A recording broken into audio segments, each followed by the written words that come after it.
देखिए भाई, class 10th science जो चैप्टर हमारा चल रहा है विद्युत, सारी थ्योरी कंप्लीट हो गई है। अब चल रहे हैं हमारे पास न्यूमेरिकल्स। न्यूमेरिकल्स में आपको छोटे छोटे बड़े बड़े हर तरीके के न्यूमेरिकल्स आपको कराए जाएंगे। बोर्ड परीक्षा में पीछे दोहराए गए सभी क्वेश्चन करे जाएंगे, और आगे भी जो भी आपके बुक में हैं या किसी भी बुक के अंदर हैं वो आपको ज़्यादा से ज़्यादा 10th क्लास लेवल के सभी न्यूमेरिकल्स आपको यहाँ पर कराए जाएंगे।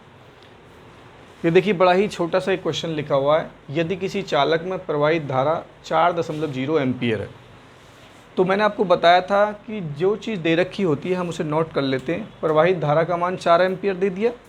धारा को हम आई से प्रदर्शित करते हैं। प्रवाहित धारा का मान आई बराबर 4.0 एम्पियर। 4.0 एम्पियर का मतलब 4 एम्पियर ही होता है, चाहे तो आप इसे केवल 4 ही लिख सकते हैं। तो 1.5 मिनट में प्रवाहित आवेश यानी समय t बराबर है आपका 1.5 मिनट में प्रवाहित आवेश, आवेश को हम q से प्रदर्शित करते हैं, इसकी गणना कीजिए। ये तीन चीज़ हमें दे दी गई हैं, I दे दिया, Q और T। ठीक है, तो हमें इतना पता है कि एक फार्मूला हमने पढ़ा है, विद्युत धारा I बराबर Q/T होती है। विद्युत धारा I बराबर Q/T ये फार्मूला होता है। T को हम इधर ले आएँ तो यहीं से Q बराबर IT ये फार्मूला बन जाएगा आवेश का, और इस फार्मूले से हम बड़े आराम से यहाँ से आवेश निकाल सकते हैं, क्योंकि I और T हमें दिया हुआ है। तो यहाँ पर ज़्यादा से ज़्यादा 10th क्लास में बच्चे सबसे बड़ी गलती क्या करते हैं, समय t बराबर 1.5 मिनट दिया हुआ है और MKS पद्धति में समय का मात्रक सेकंड होता है। तो इस 1.5 मिनट जो है उसे सेकंड में नहीं बदलते हैं, और क्या काम करते हैं, Q बराबर IT ये फार्मूला लगाया, I का मान 4 और T का मान 1.5, सीधी कैलकुलेशन कर दी, 6 आंसर आ गया। वो गलत होता है। तो पहले हम क्या काम करेंगे, 1.5 में गुणा करेंगे 60 से, और ये आपका हो जाएगा एक 0, 15 छिक्के 90, दशमलव का एक स्थान यानी 90 सेकंड हो गया। ये हो गया हमारा t का मान।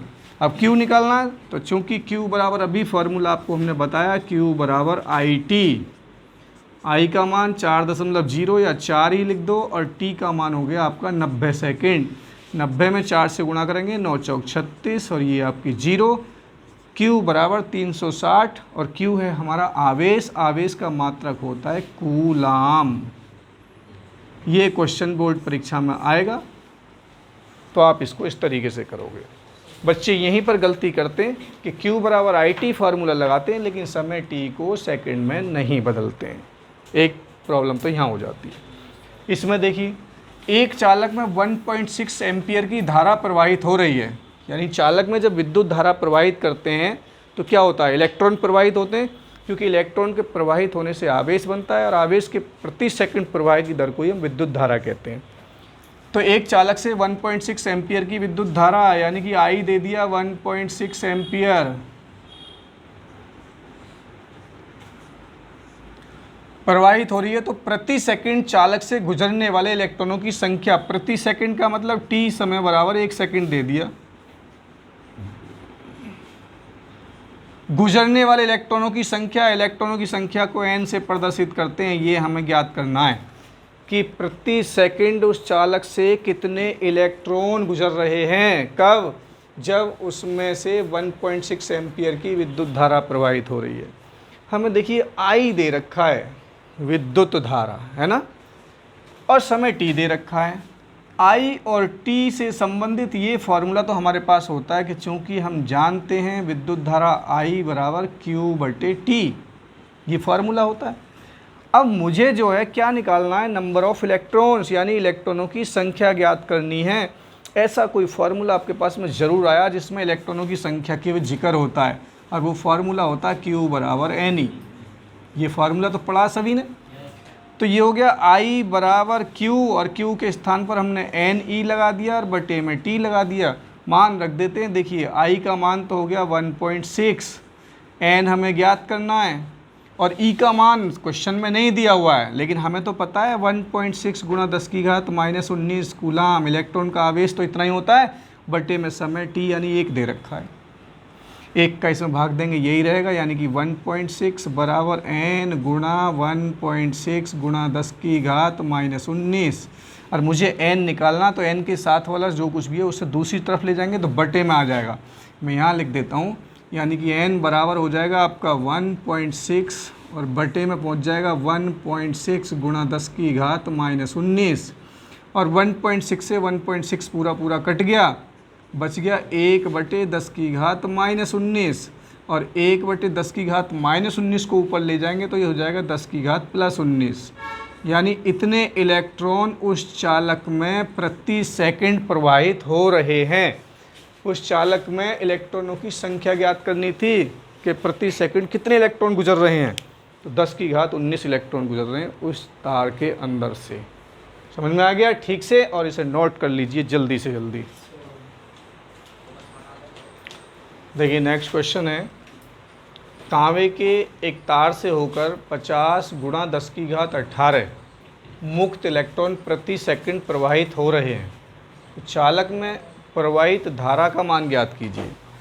तो हमें क्या क्या दे रखा है, एक तो तार से होकर 50 गुणा 10 की घात 18 मुक्त इलेक्ट्रॉन, यानी इलेक्ट्रॉनों की संख्या n हमें दे रखी है, n बराबर 50 गुणा 10 की घात 18। ये इलेक्ट्रॉन जो है प्रति सेकंड, यानी कि समय t जो है वो 1 सेकंड है।